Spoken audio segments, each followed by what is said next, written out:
Hey y'all, welcome to Toadstead. And we just got a visit from FedEx. Let's get this open and take a peek.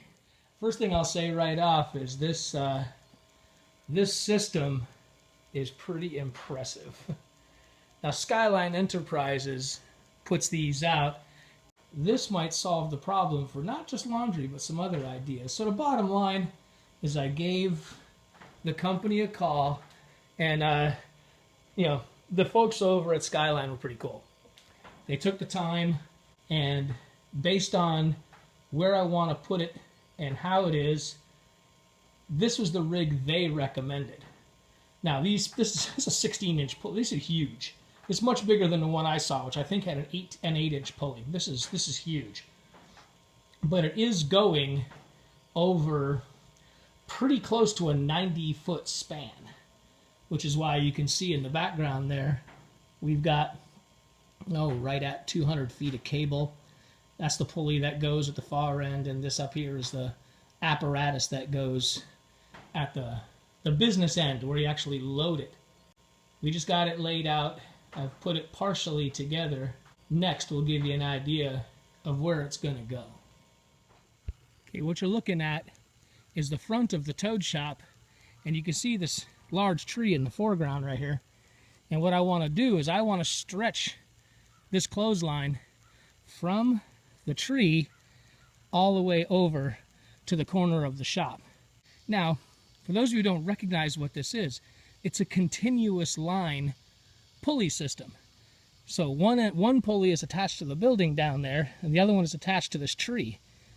So basically what you can do is you stand right about back where the back of the trailer is now, and you'll be able to put clothes on the line.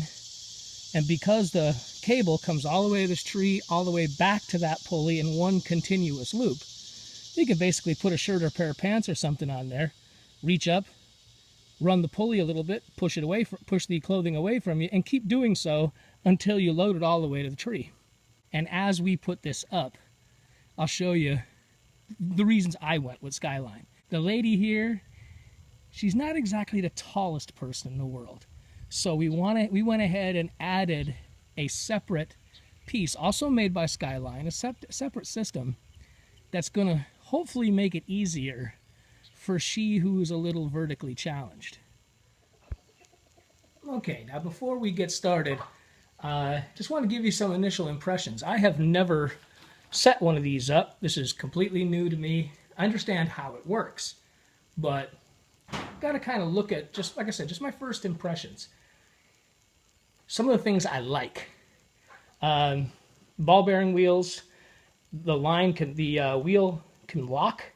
Makes it easier to keep things from moving around once you get them up there, because wet clothes are heavy.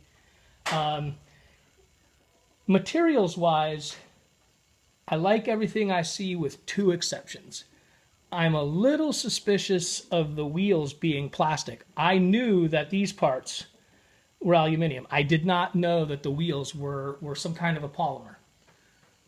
Jury's out on that. We are in the deep south. We get some pretty serious sunshine. So, gonna keep an eye on it. A lot of times plastic pretty much goes brittle pretty quick down here. So, we'll see about that. One thing that's not a debate is I'm almost positive that's polypropylene. Down here we call it polyethylene. The sunlight's going to eat that. Now that's not a big deal in most of the country, I suppose. Down here, that's a huge no-no. That's not going to stay. We'll definitely be watching that. I anticipate in less than a year we'll use that line. It'll snap. Again, not a big deal.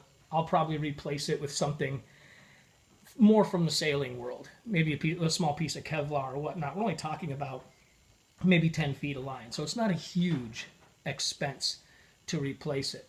But all the other parts, the welds that are on here, they look pretty good. The bar is galvanized. How this thing works will become more apparent as I put it up. And the instructions, okay, they are what they are.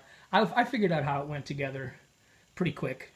It's kind of hard in the YouTube era to compare the written instructions to an instructional video, which are so many out there. Hey, for all I know, this might become an instructional video. But I will say that if somebody who's just basically okay with instructions can figure this out. This is not a complicated machine. Just got to take your time with it. So we got to get some fasteners, and we'll start putting this bugger up. Now, there we go. We got the business end of it attached to the side of the Toad shop here. And hopefully the wind's not giving us a hard time. We had to make a little bit of a modification to this. You can see where we cut the edge of the diamond off, because right under here, you can see it through this section here. This is where the 2x2 steel beam is. And then we get around the other side, I'll show you what we did to allow for this bolt.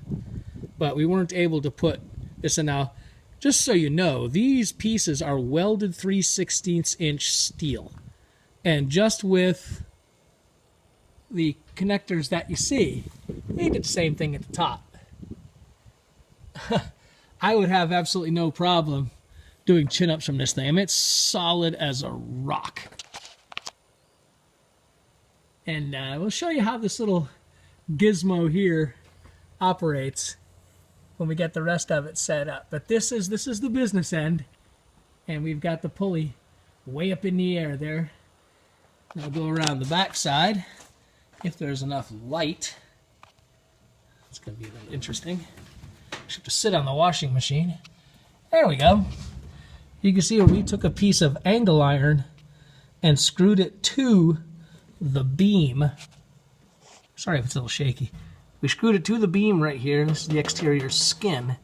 So this piece of 3/16 inch angle iron is screwed to this beam, and then that's where it gives us the third bolt to hold it on. But as you can see, these bolts come all the way through that 2-inch, the beam that looks just like that one right there, that's hiding behind here. This one got really close to the bracket for the door. The other ones came out really nice. But it goes right through that 2-inch beam, right through the exterior skin, through the 2-inch beam, through this board, and then to here. And it's like that. You can see, with the light, you can see a little bit of the angle iron right there, and then the 2 bolts. So there is no way this puppy's gonna come loose on us. I was a little bit concerned that it might rock back and forth in the wind, but nope, I don't think so. And you can see on the other side of the trailer, as soon as the sun stops freaking out the camera, we're going to that tree right there, and that's the next step. Now we're here at the other end. We're just showing you how we did this. The pulley looks funny because it's sideways right now. And you can see this big line, rope if you will, nestled onto that big giant aluminum nail. And that's just to keep it from sliding down the tree. And you can see our cable right now is half on. We've got one half done. You can see it right here. And we've wrapped the cable around.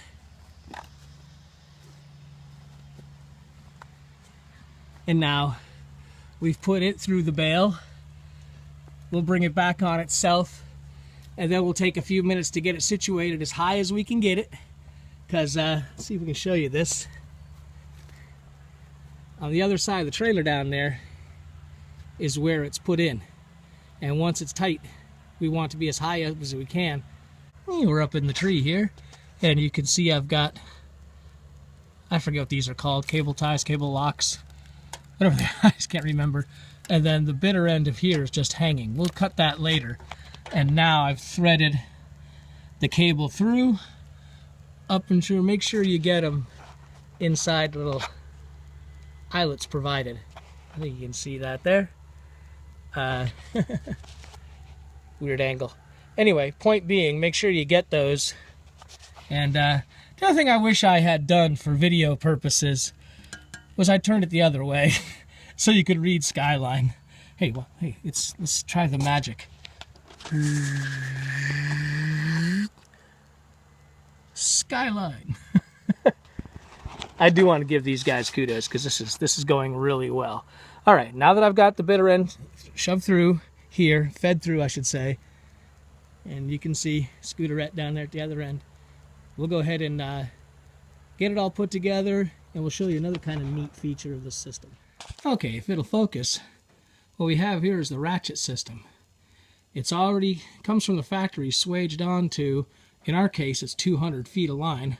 Goes out that way, around the outer pulley. Here it is up here, around this pulley. And then, you know, basically it's a come along. Let's see if I can do this by hand so you can see it. Right there you can put a wrench. You can see the spring on top.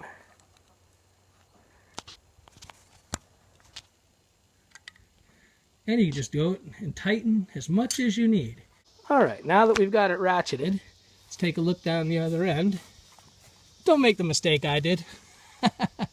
Make sure you put your line spacers on there first. And as you can see, I actually messed up. This one here should have been at the other end. So I'm going to take it apart and redo it, and we'll show you how those work. And she's just going to lower it down.